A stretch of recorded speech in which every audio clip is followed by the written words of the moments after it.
Okay, good evening, everybody, and welcome to day 2 of our webinar on behavioral intelligence, leading with intent.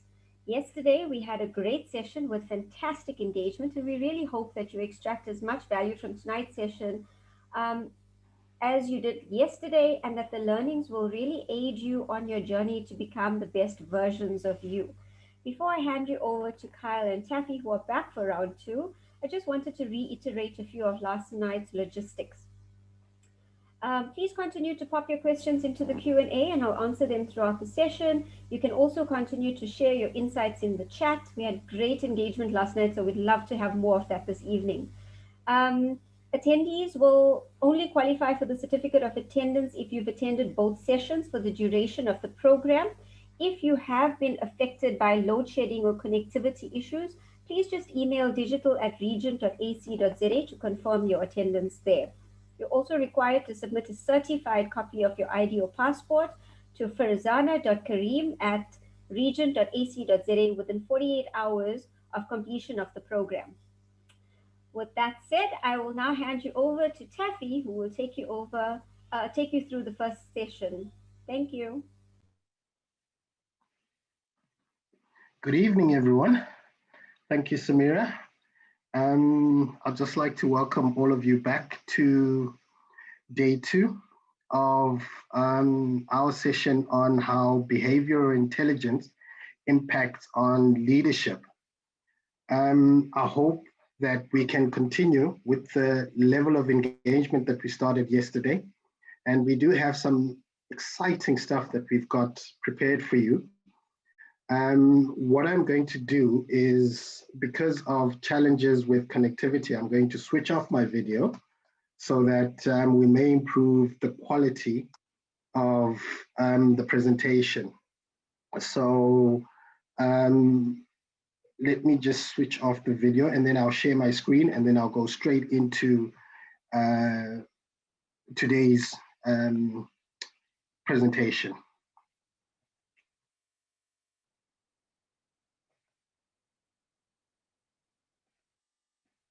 So, what do we have in store for you today?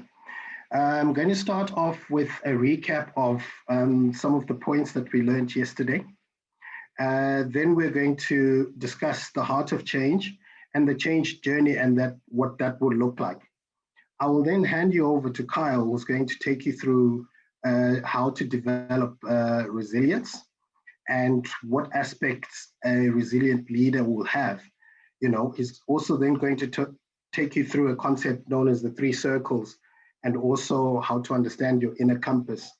And then finally, just to complete sort of the tools that you're going to have in your emotional intelligence toolkit, we're going to talk about building resilience and mind and energy.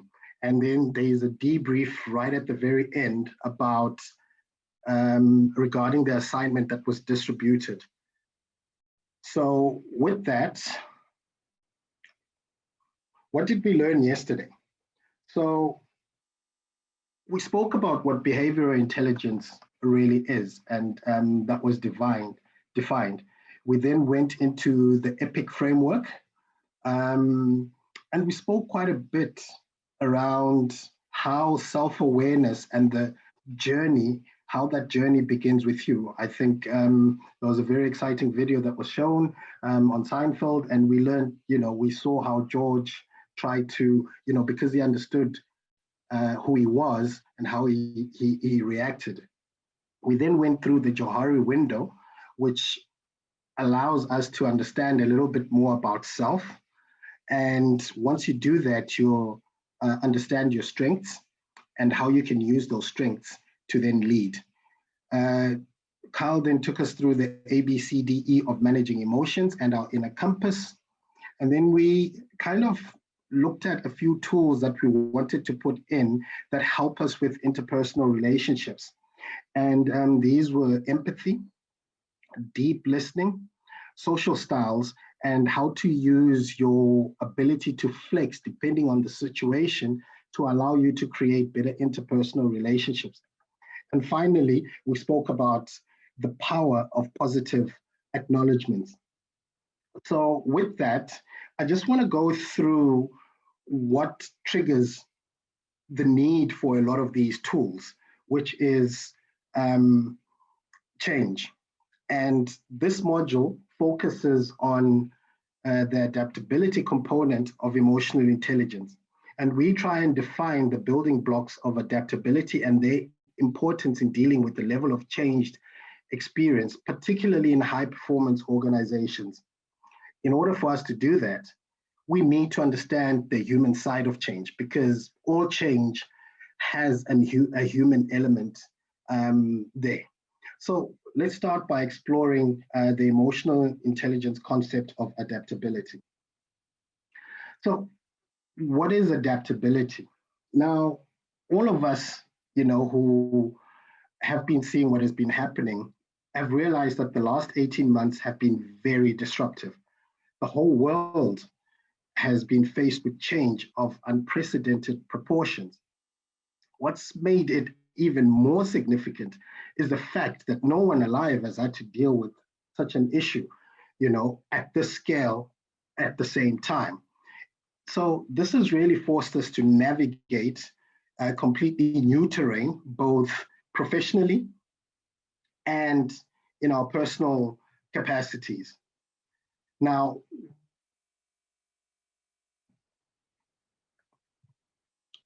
in order for us to understand what adaptability, what this is, we need to understand the four types of change. And from a business point of view, in order to adapt, you must recognize what that change is and see it coming so that you can drive it. And the new economy describes a world of work in which organizations need to do more with less, cheaper, and faster. I think that is the constant grind that we face in our daily um, uh, jobs, and it requires both at an organizational level and at an individual level. We need to surpass both the current and predictable levels of performance and predictability. One of the things that I think I've gone through over the last 18 months is just how extended the working hours have been. And this is brought, I think, in part by the fact that the change is relentless and it's transformational. So if you look at the diagram that you've got in front of you, there are four quadrants. And on the x-axis, horizontally, you've got the style of change. And on the y-axis, you've got the scale of the change. And depending on what you need to change, you need to adopt a style of change that will either be directive, and this gives you operational gains, or there is a certain aspect, say from a business point of view, that you need to go in and perform some kind of surgery. Open heart surgery, I think, is a term that's commonly used, and you change that. It doesn't necessarily change the whole outlook of the organization, say, which is different from the organic style of change, which is more evolutionary, and you get learnings as you then, transform. And at the end of it, you have something that's completely different. As you can see from the diagram there, we've got a butterfly, and you will know that, a butterfly starts from something completely different, and then it goes through these different phases. So what I would like you to do is just to think about this for a moment, and in your own individual capacities, just think about some of the change that you have been involved in, particularly at an organizational level. And if you can just pop some of those comments into the chat section and tell us what kind of change it is and how that has been for you in your different organizations. And I think, it will be interesting to know just also how you guys have navigated this type of change. Now, how do we respond to change? I think this is a very important question that we all need to try and unpack.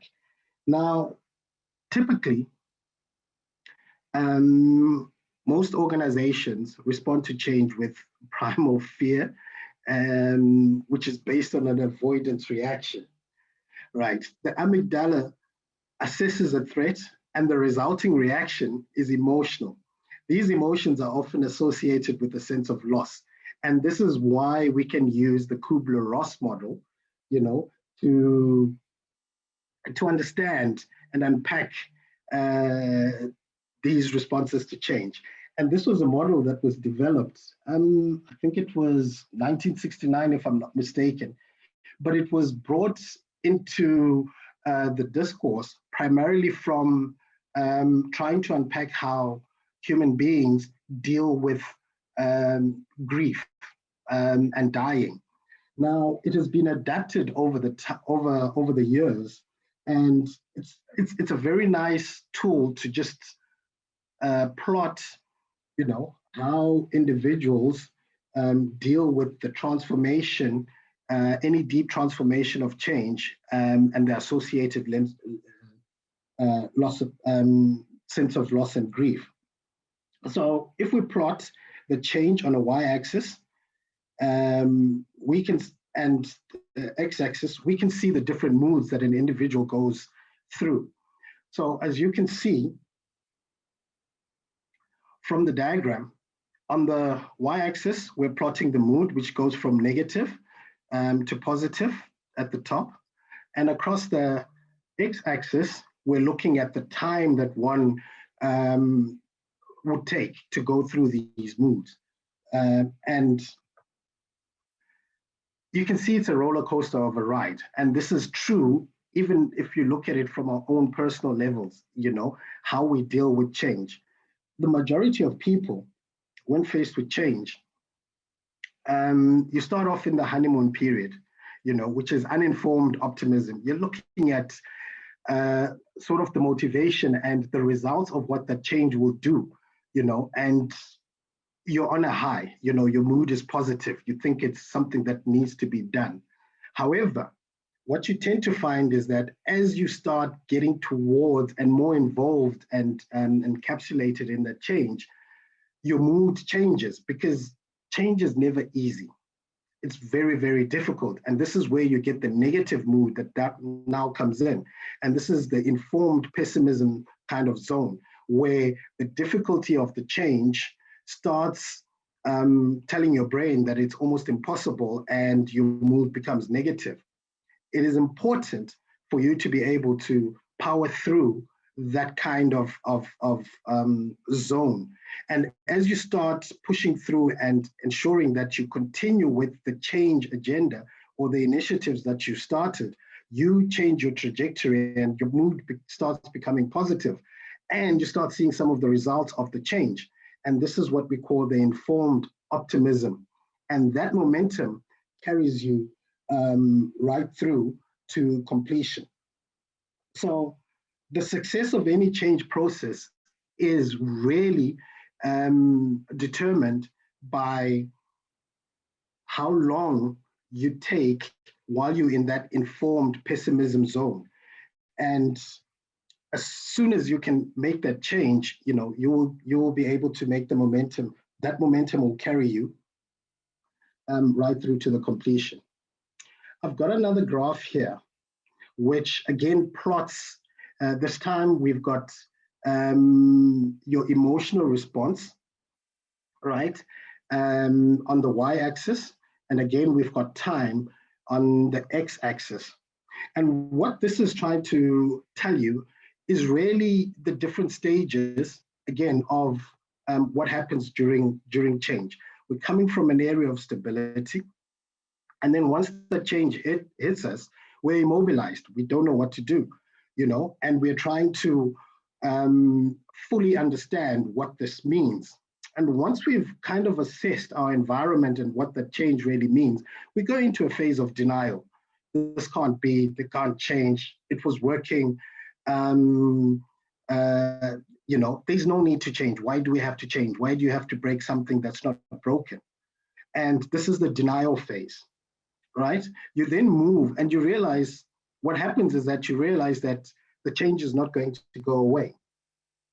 And then you sort of get to anger. And the reason why anger is at the top of that curve is because anger is a very active emotion, you know.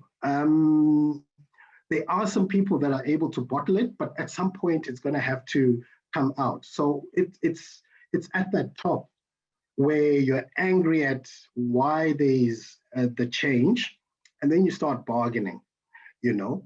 And this could be purely at a personal level where you start bargaining, you know, that you don't have to go through it. And, you know, if you stick to what you were doing, then, you know, everything will continue working as it was.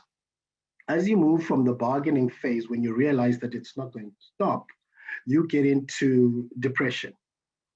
And from depression, you're able to, you know, you need to try and keep pushing on. And then you start testing some of those changes and seeing whether they really work. And from there, you will then get into the acceptance zone. What is important to note is that individuals react differently. And that is usually along the time axis, not necessarily the different phases that we all go through, as the graph shows. But for some people, it's compressed and they quickly come out of these passive stages. So the time axis is what is very, very important, and you need to be able to get yourself out of there. So you will have met people who thrive with change. You'll have also met people who react quite badly to change. The issue is we need to realize that change is part and parcel of our daily lives, not just in business, but also in life, you know, at a personal level. So we must be able to deal with it. The phases that you go through are not necessarily going to change, and you need to be cognizant of that fact that you need to go through these different phases in order for you to be able to get to that stage of acceptance. The shorter the time period, usually the better it is, but you need to deal with the different phases. I'm just going to show you a little video because as a leader, you're often at the forefront of change. You have to drive and sustain most of the change initiatives within your organization. And the big question is, how do you influence and how you perform influences the success or lack of the change initiative? So this video really encapsulates how individuals, how some people have driven incredible change in near impossible situations.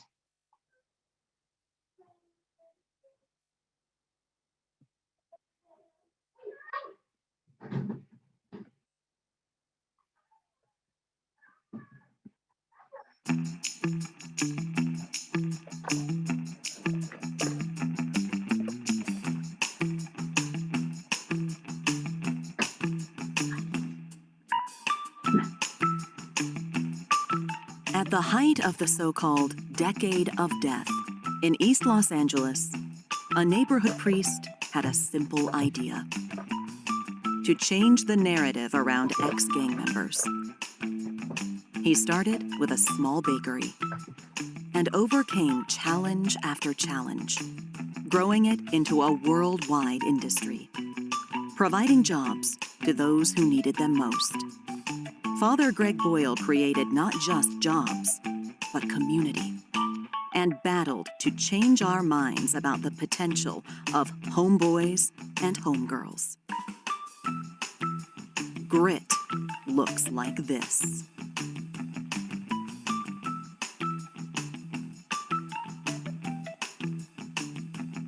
From a small neighborhood in Hangzhou, China, he failed his college entrance exam twice in 4 years. Relentlessly curious, he sought to learn English by offering free tours of his hometown to American visitors. His passion for learning led to his first job, which took him to the United States, where he excitedly explored the internet for the first time. Jack Ma was driven to understand how the internet would change commerce, and realized how hard it was to find Chinese products online. So he convinced 17 friends to help him start Alibaba. Curiosity looks like this.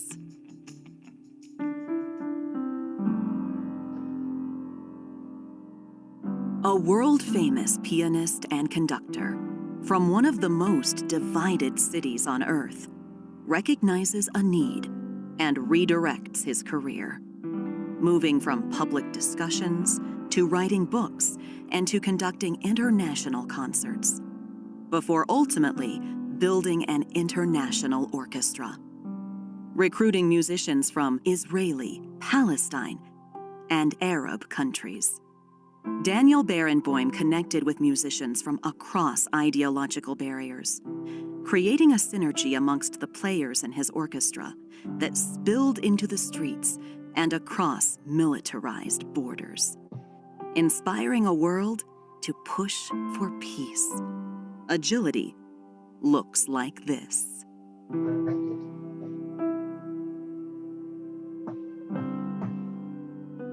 From the mountains of West Virginia to the furthest reaches of outer space. From a segregated school in the Jim Crow South to breaking barriers in the NASA control room to putting a man on the moon. Katherine Johnson pushed through cultural barriers to claim her place in history. She innovated new mathematical modeling systems for calculating flight trajectories, while changing NASA's policies from the inside, inspiring a world to push new frontiers. Courage looks like this. Leading change looks like this.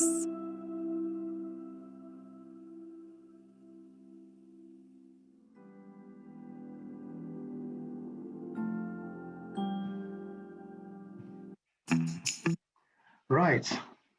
So there are a couple of things that I just want to draw your attention to around that particular video.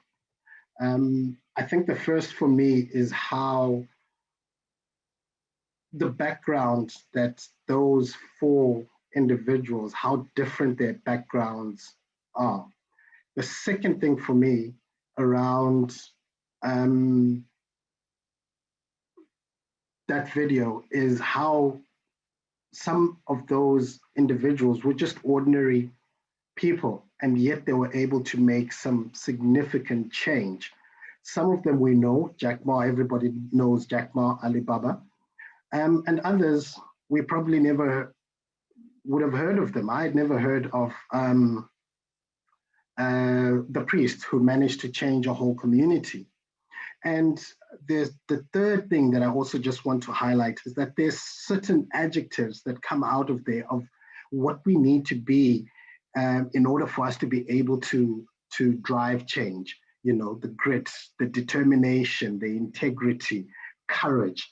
And some of those things we need to build in into our DNA, so to speak, which is a bit of a paradox because your DNA is your DNA, but we need to teach ourselves those skills so that we can push through the change. So, and we're going to learn about resilience and all those other things in Kyle's presentation. But basically what I wanted to really share with you is, you know, the adaptability component of emotional intelligence. And also just define the blocks and the importance in dealing with the level of change, particularly if you're dealing with high performance organizations. Right, and there are a couple of tools, you know, that we wanted to, you've got to have heart, you've got to change with heart, and you've also got to understand completely the human side of change, right? So while we're going through all of this and even post this course, you need to reflect on your adaptability blueprint and see how you deal with change and how you're able to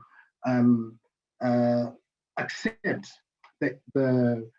what the world throws at you, catch it, and impart your own personality on it and run with it.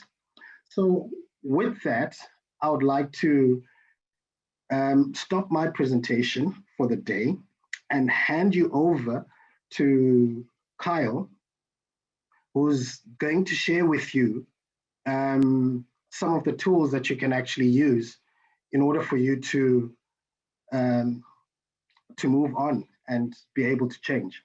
Thank you very much.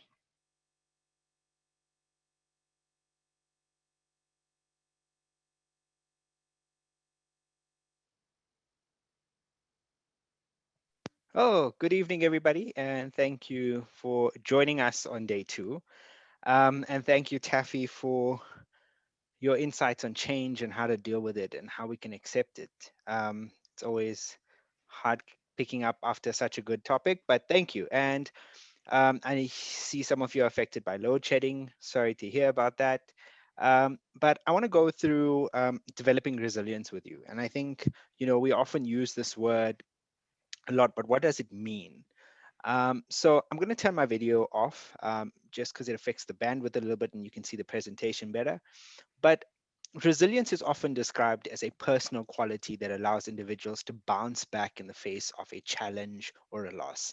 Now, resilient leaders, however, do more than bounce back. They bounce forward. And when they bounce forward, they do it with speed, they do it with elegance. And resilient leaders take action. And by taking action, they are responding to new and ever changing realities, even as they maintain the essential, sort of operations and the organizations that they lead. Now, not only do resilient leaders, quickly get their sort of mojo back, they drive resilient behaviors in their teams to push their teams forward. Now, resilient leaders demonstrate flexibility, durability, an attitude of optimism, and a mindset that is open to learning. And a lack of resilience is often signaled by burnout, fatigue, depression, and defensiveness. Now, it's important to remember that resilience is a key aspect for effective leadership. Resilient leaders are able to stand fast in the face of constant change in the business, and they their teams through, pull their teams through with them through this change. Now, emotional resilience is not about winning the battle. It's the strength to power through the storm and keep the sails steady. Now, living in an era of technological revolution, sort of every 3 to 5 years, we are adapting to changes that never existed before in our life. From rigorous digitalization to the 24/7 social media influence, from, the changing professions to adapting with the ways of the Generation Z. It is only natural to feel emotionally tied down at times. And in a broad way, emotional intelligence means bouncing back from a stressful encounter and not letting it affect our internal motivation. And we're going to talk a little bit about stress later on, but it is not a bend but don't break trait. Rather, resilience is accepting the fact that I am broken and I continue to grow with the broken pieces together.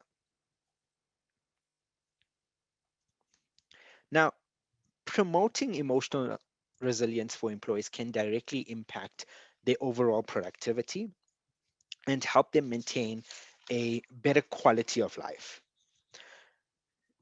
Now, studies have shown that a large portion of employees who get terminated or voluntarily resign from their jobs and so forth do so because of personal stresses and terminal, illnesses or the loss of a loved one. Now, developing resilience at work may seem difficult when the stress affecting work productivity is actually something unrelated to the work itself. For example, conflict with colleagues, bullying, or personal stress at the workplace. Now, developing emotional resilience is a matter of being aware to our inner potentials. And the only thing that differentiates us, um, from an emotional resilience perspective. And we also get emotionally fragile as individuals, and it's the way we get out of this is how we choose to respond to it. Now, emotional resilience doesn't mean that stress won't affect us, or losses won't depress us. It only implies that we still have the vision to stand up right back and keep moving ahead. Now, if we look at it, what is the aspects of a resilient leader? Now, resilient leaders have an internal locus of control. They feel that they are in control of their destiny and themselves, and never feel at the mercy of the events of their lives. We then look at resilient leaders play to their strengths and the strengths of their team. And we covered a lot about this yesterday when we spoke about our strengths and how do we know our strengths? How do we own our strengths? How do we understand our weaknesses? And I shared, my weakness with almost all of you. So, they know that they will be most productive and most engaged and most happy when they play to their strengths. They understand their strengths and their strengths of their team. They play to these strengths to drive business and drive the team performance. They are experts at identifying the strengths of others and ensuring they allow them to use their strengths to make the whole team stronger. Now, think about a sports coach or a team captain. He or she puts each player in the position where they will perform at their best. They don't ask the best bowler to spend all the time batting because they're not playing this person to their strength. The next one I want to talk about is resilient leaders manage their energy and not just their time. Now, it's not the number of hours we put into our work, but the energy that we bring to those hours that actually determines our productivity. Resilience needs a base to work from. Leaders build resilience by building renewal activities into their lives. Resilient leaders are adaptable and flexible in the face of change. They see change as just the way things are. They are able to rapidly adapt and accept change as it is. Now, they're also able to use change to the advantage of the business of their team. When we look at resilient leaders that are able to manage stress, they never allow stressful situations and emotions to run away with them, but they manage their stress reactions in face of difficult or trying circumstances. Now, I want to talk to you a little bit about this. It's called the three circles or the three C's. So it's the circle of control, circle of influence, and circle of concern.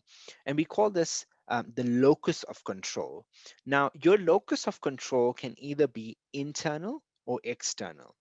You have an external locus of control when you believe that the outcomes of your life are mostly because of the things outside of you. When you believe that you influence and control most events and outcomes in your life, you have a strong internal locus of control. Now, Stephen Covey, who's the author of Seven Habits of Effective People, talks about the circles of control, influence, and non control in his book. But in order to be a resilient leader, we have to focus on what is in our control. And the more we focus on what you cannot control, the more you have an external locus of control. Now, the the more you focus on the external locus of control and the sort of reactiveness you become in terms of understanding your control and your influence. Now, you want to adopt a proactive approach and take control and influence in the outcome of your life as much as possible. If we look at the circle of concern, the the things that lie in the circle of concern are those things we end up worrying or thinking that we have almost no influence on whatsoever. They are things like traffic, the weather, the outcome of the arms deal or in Kanla or the Rand dollar exchange, or some of us are experiencing load shedding. Okay. This distinguishing feature of items within the circle of concern is that your actions have almost no effect on those items. If we want to talk about the circle of influence, um, The thing that lies within the circle of influence are those things that you can sort of, well, you guessed it, you can influence. All right, you can only influence these things. Our actions do not determine what will happen. Now, examples of things within this circle are the behaviors of others, family plans, the behaviors of your colleagues, your direct reports, or your line manager. And a lot of good life's work can be spent in the circle, for it is the circle of social activism and responsibility. Now, we cannot make people do what we want them to do, even if we want them to do good for themselves, but we can work to guide them, and your leadership and management activities will fall inside the circle. And as well as the acts of charity and attending family meetings, work meetings, they'll also fall in the circle of influence. If we look at the circle of control, these are the things that are determined by your actions. They relate to your mind, your body, your emotions, the projects and goals that you are in control of. I mean, you can alter your sleeping or your eating patterns. You can change your goals, and the things that sort of it takes to accomplish those goals. Now, the circle of control is the circle of self mastery and actualization. And it is the circle that many of us must improve before we can make any dents in other circles to become a truly great leader. Now, I want to talk about, sort of adapting a proactive focus. Now, this is the first step in building your resilience as a leader, to understand that you can take control and focus on what is in your control. This will expand your circle of influence and control, and you'll be able to achieve more as a leader. So a reactive focus is where we focus a lot of our time and energy on the concerns and problems, but we don't actually take responsibility for our own situation. Okay. Now, when we change our focus to move and redirect that time and energy into start looking at things of what we can control and things that we can start influencing to make a difference, we actually develop a proactive focus, because now we are developing majority of our time and energy to changing what we can control, rather than focusing our time and energy on what we are concerned about but have no input on that. Okay, I want to talk to you a little bit about this. And, this is more of how do we shift from being in the circle of, of concern into the circle of control. Now, what sits in your locus of control, and how do you respond to things outside of your locus of control? Now, if you look at the circle of concern, at the things there, example of what others think of you. Okay, we'll use that as an example.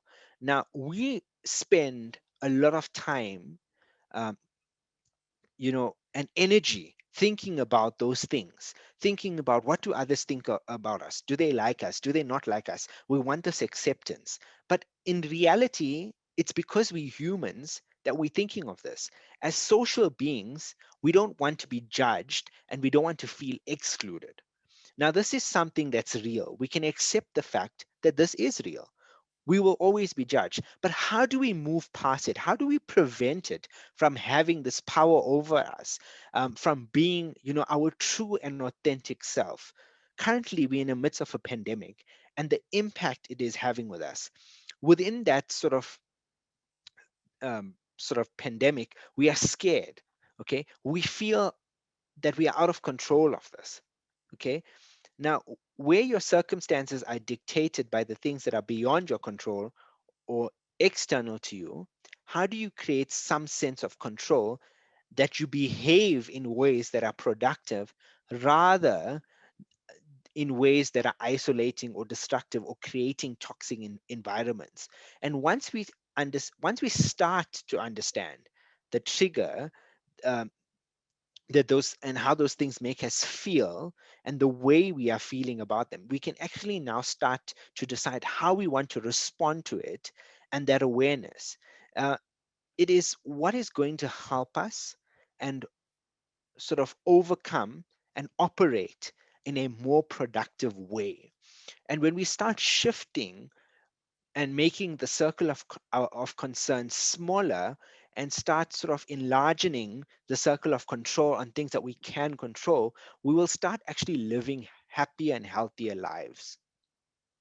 And I want to share with you now a video. It's a very quick video, and it may impact your sound quality.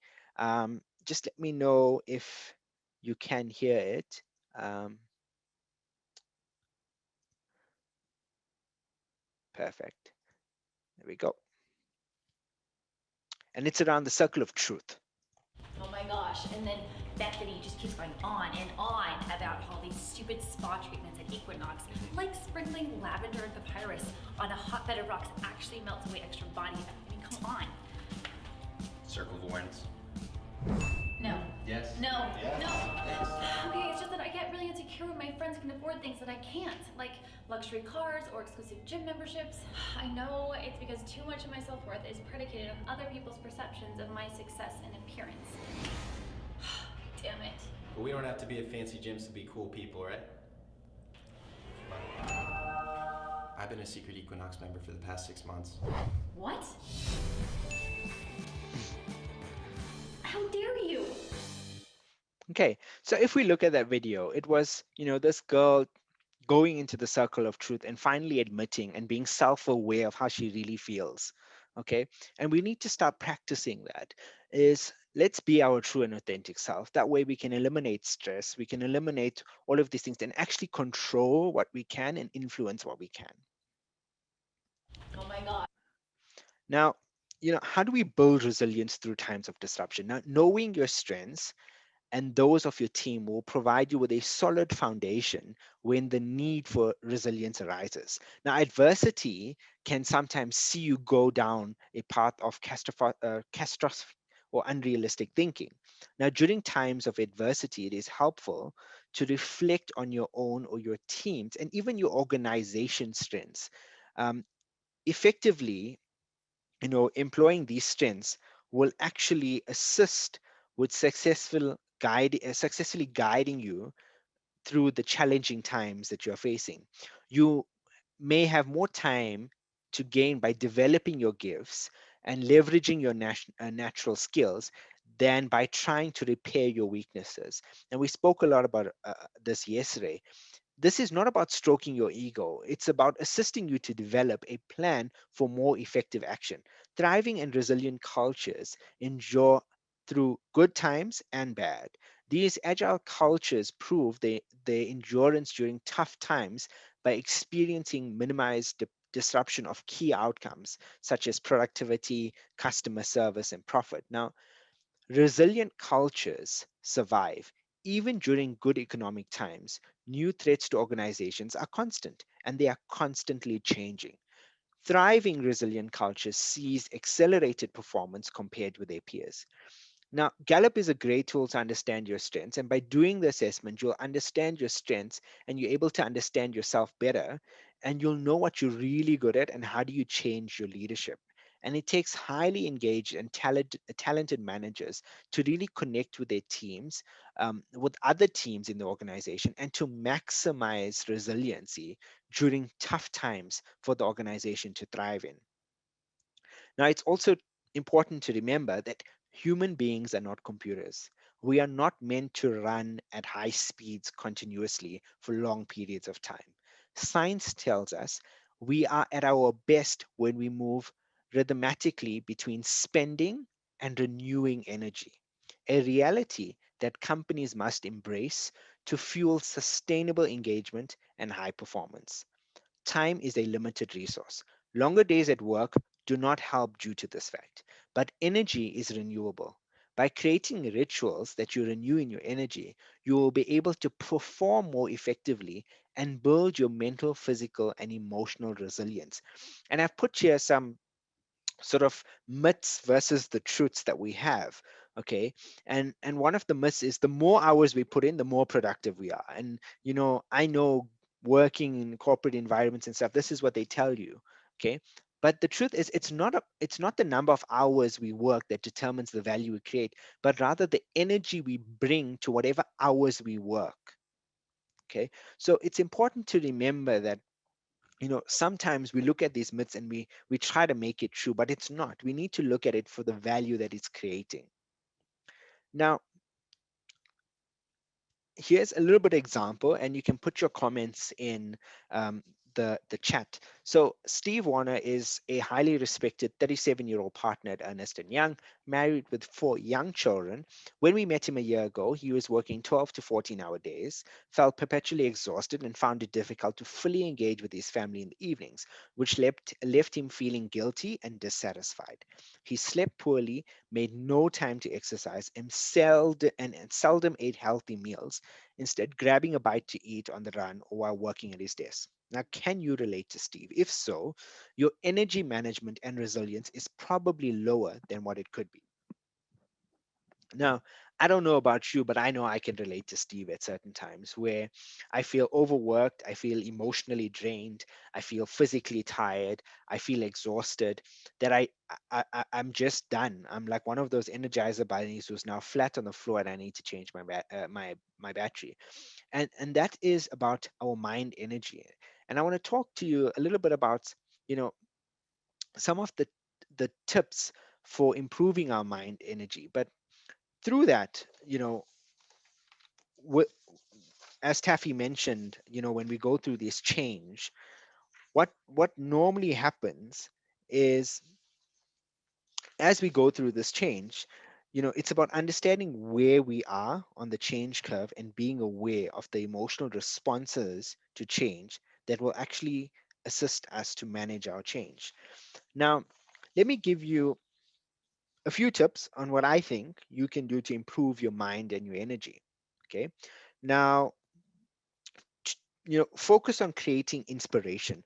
Too many people have a false sense of urgency about what they're doing and pretty much life itself. It perpetuates a loss of our focus. Urgency is not productivity and does not inspire best results. Make as much time for focused work as possible, because focused work leads to productivity, fulfillment, and happiness. Collateral things are easy and anyone can do them. It's the focused, unique work that is actually valuable. Focus kills overthinking. Now, by focusing on one thing, you will stop overthinking. Your mind will have direction and purpose. Focus destroys the unfortunate byproduct of too much to do, by forcing you to take yourself to task with what is at hand. Now, your focus will cause you to take the first step, which is always the hardest. So I'm helping the men out here by, we don't, it's good not to multi-skill. Okay. I can't multi-skill, and that's great because I'm trying to focus, trying to get the job done. Okay. Focus is like a muscle. The more time you spend focused, the stronger this ability will get. If you regularly force yourself to focus on something, anything on a constant basis, the ability to focus on all else in your life will actually become easier for you. And focusing is how you enter a flow experience. A funny thing happens once you focus yourself on a task that you excel at. You are passionate about it. You inevitably enter a flow of experience where everything outside of the task ceases to exist, and you are consciously and unconsciously committed to yourself. And a flow experience is effortless, but it's only achieved through that internal focus. And how many times have you done something that you really enjoyed, but it just worked and you felt satisfied after you did it? Now, the human spirit, energy of meaning and purpose. Now, people tap into the energy of human spirit in their everyday work and activities that are constant with what they value most and what gives them a sense of meaning and purpose. If the work they're doing really matters to them, they typically feel more positive, have a more positive energy, they focus better, and they demonstrate greater perseverance. Now, regrettably, the high demands of the fast paced work life don't leave much time to pay attention to these issues, and many people don't even recognize the meaning of purpose as potential sources of energy. So, what are some of the tips for renewing your energy strength? Take some time out to reflect and ask yourself the question: What do I want to be remembered for? Consciously make time for things that give you meaning in life. Spend time with your family and your hobbies. Understand your core values and ensure that you live these in your daily behaviors. And spend time working in your areas of strength. As we discussed yesterday, this will energize you and you will feel like you spend time doing energizing and meaningful work. Now, coming back to the change of how we actually can go through this. Now, when using the locus of control from what we discussed just now, we need to remember that you are in control of your thoughts and your actions. And this is what we call sort of the change curve, if you want to call it that. But it's about you acknowledging where you are on the curve and how do you make a plan to move yourself forward. Now, this change could be a lot of things, you know. So, as a leader, you have to not only be good at managing your own responses to change, but also managing the responses of your team. You need to assist them to move along the change curve as quickly as possible to acceptance and ownership of the change. Now, I know Taffy mentioned this, um, before when we spoke about change. But it's important to remember as a leader, you need to go through this change. Now, nothing's going to stop you, as an example, to say, well, I'm a manager and I'm a leader and I don't get angry for change. Yes, sometimes you may get angry to change. Okay.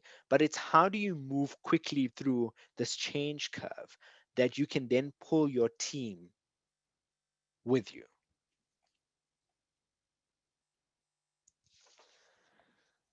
Stress is a given in our lives. The way that humans respond to stress is, popularly referred to as the flight or fight reaction. It represents the body's rapid automatic shift to high gear. Now, being a resilient leader means you are able to understand and go through the understanding to manage this automatic stress response. It also means that you understand that some stress is actually good for you. Now, I'll talk to you a little bit about what is good stress and bad stress and how you can manage the stress or how do you manage your stress response. Now, the perception of stress is highly individualized. What gives sort of joy to your friend's nerves may not bother you at the least, and vice versa. In other words, what matters most is not what happens to you, but how you react to what happens to you. It's important to understand that stress is always present in our lives. We cannot completely remove stress from our lives, but we can work within our circle of control and manage our response to stress. Now, it is important that we choose positive ways of dealing with stress. Here's sort of a list of most practical sort of stress coping techniques that I can share with you. The first one is manage your energy. Let's reflect on what we've learned in the last 2 days. Managing your energy is a good step to managing your stress levels. Practice deep breathing techniques. Sit in a chair, put your hand, on your chest, and as you breathe, make sure that your hand is moving up and down, rather than the one on your chest, and put a hand on your abdomen or your tummy as well, and breathe in and out, and help control your breathing. And take deep breaths so you're actually relaxing and you're actually seizing in that moment. Exercise regularly, because it's one of the best sort of proven ways to manage our stress, because we redirecting that emotion of stress into something else. And the biggest one that we need to talk about, and I think last month was mental health awareness, is around how do we manage our thoughts. Okay, you need to become a policeman or woman over your thoughts. Now, if you catch yourself spiraling into, irrational negative thinking, stop and put this into perspective. Ask yourself questions about whether your thoughts are rational or even realistic, and learn to say no occasionally. Now, when you learn to say no occasionally, it won't hurt other people's feelings as much as you think. It is simply a method to be more assertive in your own life and to help you better meet your own needs. And I was thinking about this. How often, we are asked to do something, and when we say yes, it's okay. But when we want to say no, we have to think of a reason or an excuse to say no. So, a friend asked you to come over for dinner. Yes, you didn't give a reason why you said yes. You said yes. But if a friend asks you to come for dinner and you say no, now you're going to think of, how do I soften this? How do I make an excuse to say no? And we must learn to say no without having an excuse. We don't need to justify why we're saying no, because we didn't need to justify why we were saying yes. Okay. Cultivate relationships. Research has shown us that having a close, confiding relationship protects us from many stresses. This is about having the right person to talk to, someone that's not going to judge you, but actually listen to you, give you the right advice. Get the right amount of sleep. Getting the right amount of sleep for most people is between 7 to 9 hours a night. Cultivate a sense of humor and laughing at your problems, and don't take things too seriously. Now,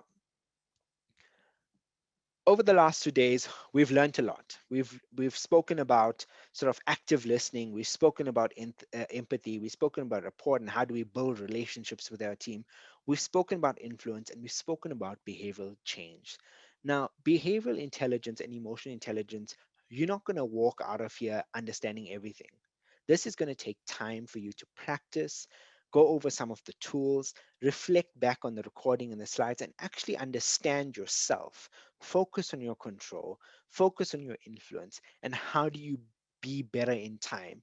And these things will take time. Don't put too much pressure on yourself to get things done within a day or 2 days. Learn this, understand the concept of this, and work on yourself with this. Now, we're going to go over the assessment that you guys had. Um, I know it was sent in the link.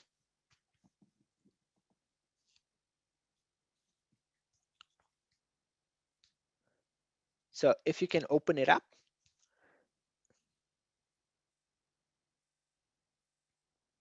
if you have it, it was a self-awareness questionnaire that you had to look at. And we spoke about a few things. So the assessment spoke about self-awareness, managing emotions, motivating oneself, empathy, social skills. So what you needed to do is first is assess and score each of the questionnaire statements, and you score your assessment using a scale. Okay, so 1 indicates that the statement does not apply to you at all. 3 indicates that the statement applies to you about half of the time, and 5 indicates that the statement always applies to you. The second part of this is you then total up and you interpret your results. And I saw from some of the questions and chats that some people were having some difficulty with this. We'll explain it just now. And the next was you consider your results and identify 1 or 2 actions that you can immediately take right now to strengthen your emotional intelligence. Now, if you go through the assessment, there was 50 questions that you had to answer. And you go through these questions. So, for example, number 5, I am an excellent listener. So you will then rate yourself 1 to 5. Okay. So you will then complete your rating for the 50 questions. And then on page 4 of the assessment, you'll see that you need to record your scores that you've put. Okay. Now, the questions were broken down between self-awareness, managing emotions, motivating oneself, empathy, and social skills. I'm just going to talk about self-awareness, okay? If you look at the column of self-awareness, it has number 1, it then has number 6, number 11, number 16, and it went all the way down to 46, okay? What you need to do is when you look at the assessment, for question 1, what did you rate yourself? 1 to 5. Okay, and then you put the answer down. So you know um, let's say you pick 3 for number 1, In number six, what did you answer? So number six was, I know when I'm happy. Okay. So does it not apply to you? Does it apply all the time to you, or does it always apply? So let's say I'm a number four. So I'll put number four in there. Okay. If we look at the next one, which was question number 11 as an example, it says, I usually recognize when I am stressed. Maybe I selected number three. So I'll put in I'll put in the number three there. I will then add up all the numbers that I've put for self-awareness under question 1 to 46. I will do the same for managing emotions from number 2 to 47. And you put all the totals in the bottom, okay? Then you add up all of those totals. Now, if you have totals between 10 to 17, then you need to make those areas a priority. If you add totals between 18 and 34, then you need to give attention to where you feel is sort of the weakest pain there. And if you have a score between 35 and 50, then, sort of this is your strength. Okay. So that's basically it. And then number four talks about strength, needs, attention, and development priority, as we mentioned. So is self-awareness your strength? Did you score between 35 to 50? If not, do you need to give it some attention, or does it need to be a development priority? And that's basically the self-assessment. We are going to go over some of the Q&As now, so hope you had a wonderful 2 days with us. We're going to spend a lot of time going through your questions. I see there's a lot of questions that's there. You're welcome to follow us on LinkedIn. Send us any questions or concerns you may have, or if you want to bounce any ideas, we're here to assist where we can. And back to Samira. Thank you, Kyle. Thank you for a great session, to you and to Taffy. We've got quite a few questions that have come through the chat box. Um, the first thing that I just want to address before we go into the Q&As is that there have been lots of comments and questions that have come through regarding connectivity issues, load shedding at 8 o'clock, and people are a little bit concerned around whether or not it will affect their attendance or their certificates of attendance. Please just send an email to digital@regent.ac.za and confirm your attendance. Please also let them know the email address that you use to log in, and they will be able to assist you and confirm your attendance and issue you with a certificate of attendance. You also need to send through a certified copy of your ID within 48 hours to frzana.kareem@regent.ac.za. Just a couple of other things. Yesterday, we put up some polls and we asked you for your feedback, and we wanted to know from you what kind of future programs would you like to see from Regent Business School? And 35% of you responded and said you would love to be part of more management and leadership programs. And there were about 30% of you that asked for strategy and design thinking. So watch the space. These programs will be rolled out soon. Another question that was polled yesterday was whether or not you felt you had the necessary skills in order to be future ready, and an overwhelming majority indicated that they wanted to enhance their skills to become future ready.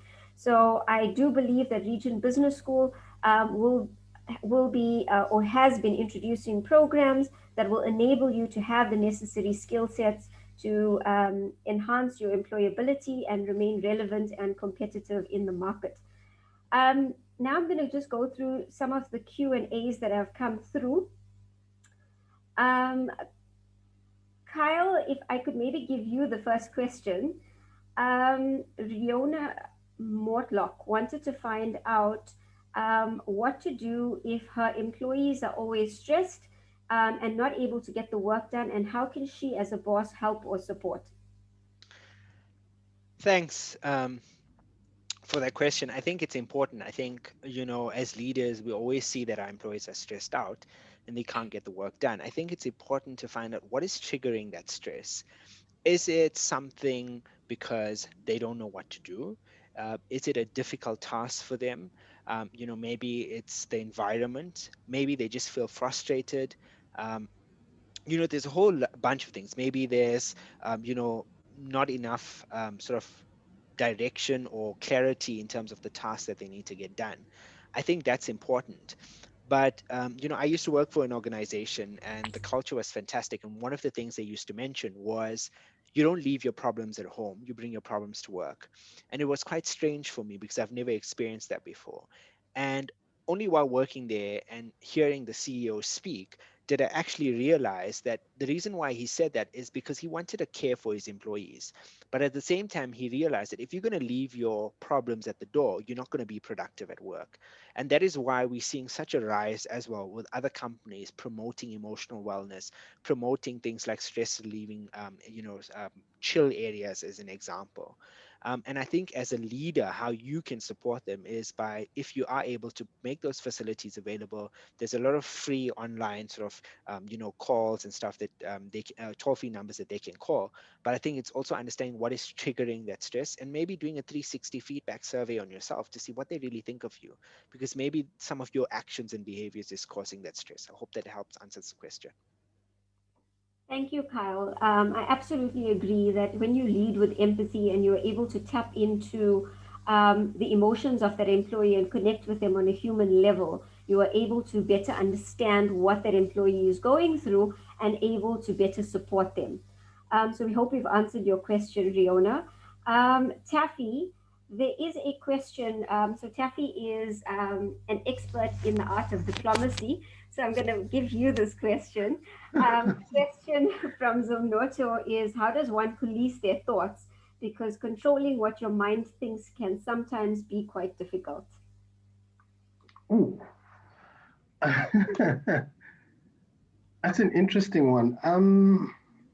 I think for me, what I find um, that works is, so yesterday, if you attended the session, you would have um, you would have heard me talking about deep listening, and that is one way that you are able to uh, obviously control your thoughts. Particularly from a conversational point of view, where you you listen, get deep into the conversation, understand what the person is saying, and then before you react, just make sure that you understand the full context of that conversation.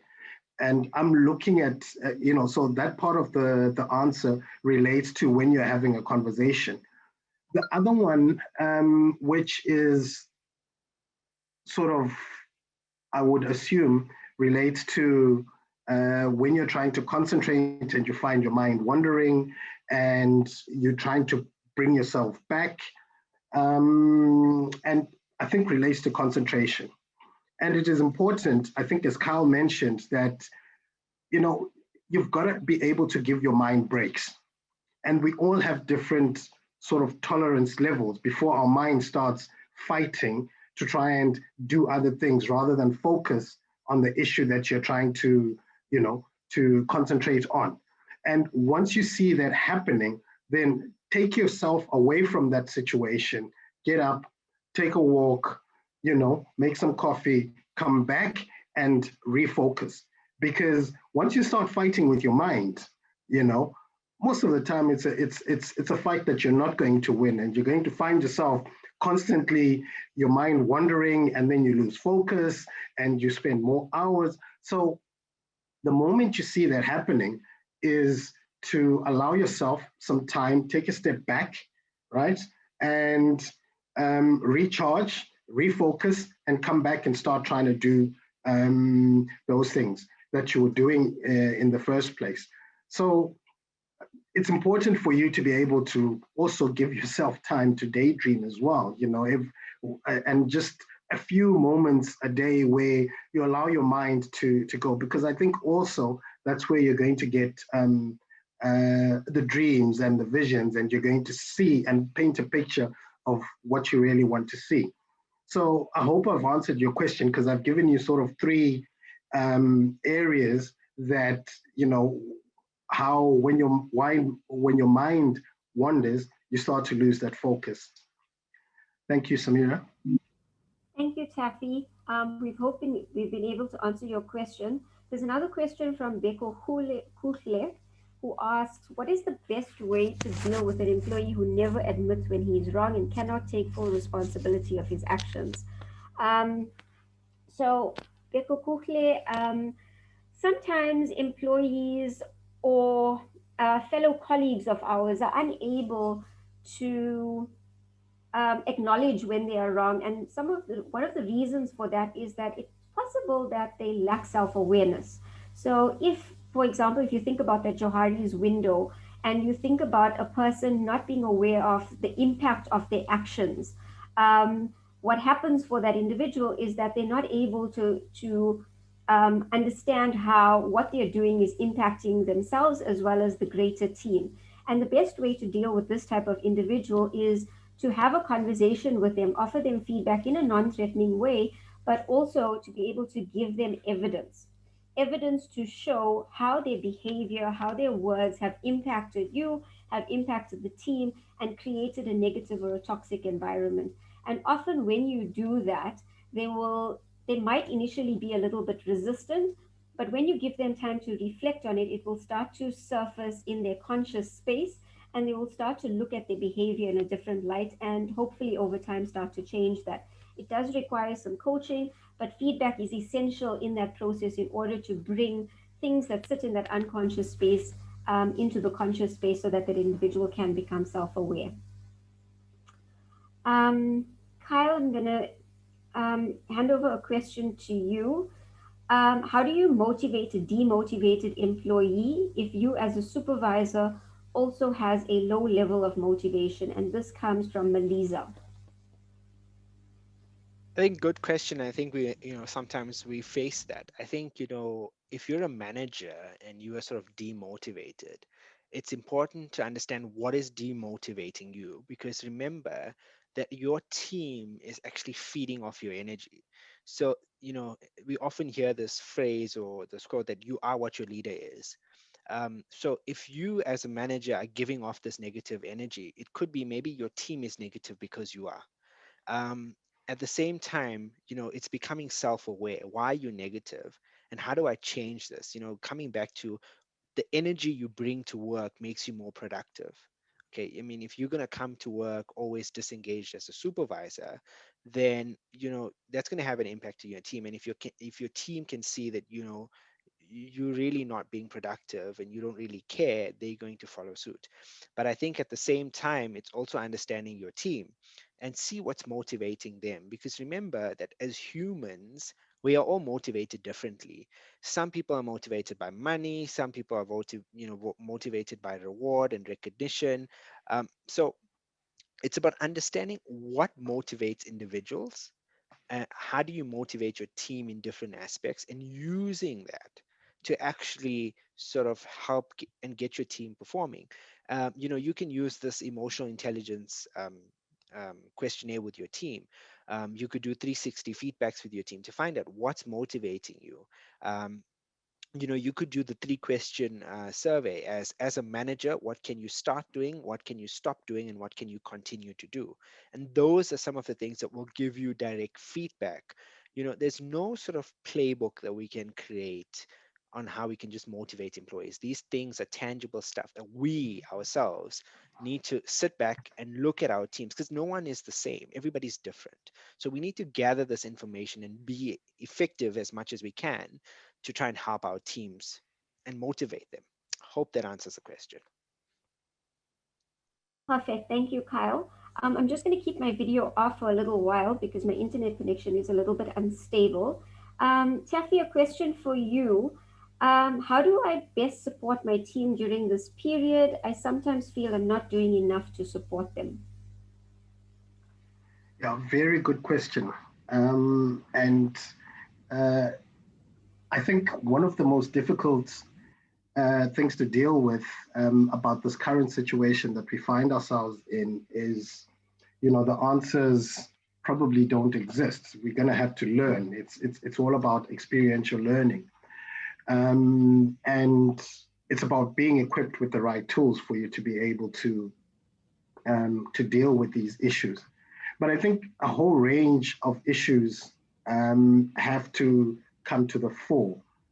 The most important thing that I find that works for me is creating a safe space for your team members to be able to interact with you and be able to come to you when they have a problem. Because I think a lot of issues that make the workplace really uncomfortable is not being able to talk about some of the issues that are affecting you. I think in your personal space, and this makes it very difficult, because and I'll share an example of something that we've come across. So when we uh, with the restrictions and COVID, and we then had to bring some people back to work. Some of the people um, had difficulty in coming back to work because schools were closed, and therefore they didn't have any place where their kids could go while they were at work, and so on and so forth. And what happened was, if once you create that open space and you have a two-way communication stream that is happening, people are able to come forward and talk about their problems, because they know that their problems are going to be listened to, and people can work towards finding a solution that works for both the employee and the staff member. Because I think in a lot of cases, the problem that we have is not considering both sides, and trying to find a compromise solution that works for everybody. So the best thing that you can do for your staff members is make sure you're creating a safe space, make sure that you're constantly engaging with them, and ask them if they're okay.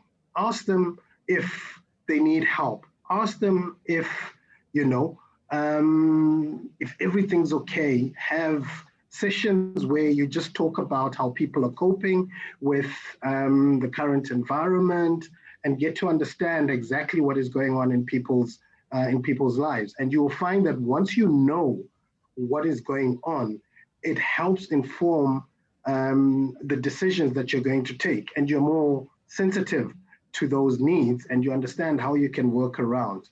Um, Thanks, Samira. I hope I've answered the question. Thank you so much, Taffy. Kyle, there's a question here for you from Rian. He wants to know, what advice can you give to a person that has incredibly low self-esteem or sense of self-worth, which results in poor communication skills towards the rest of the team? Thanks, Iran, for that question. When it comes back to sort of, the low self-esteem or the low self-worth, I can relate to you.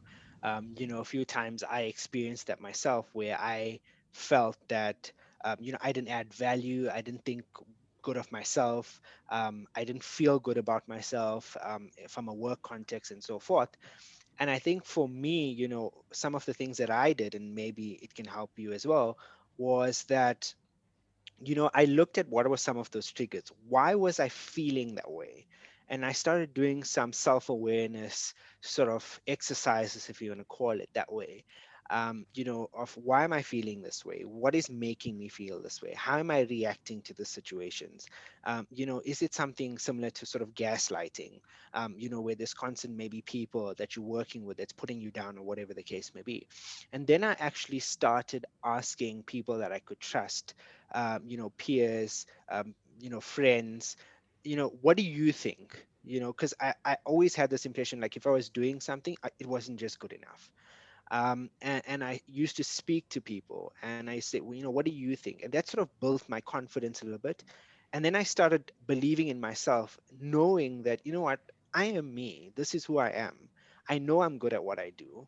I know that, I'm the best version of me. I'm authentic and I'm true to myself.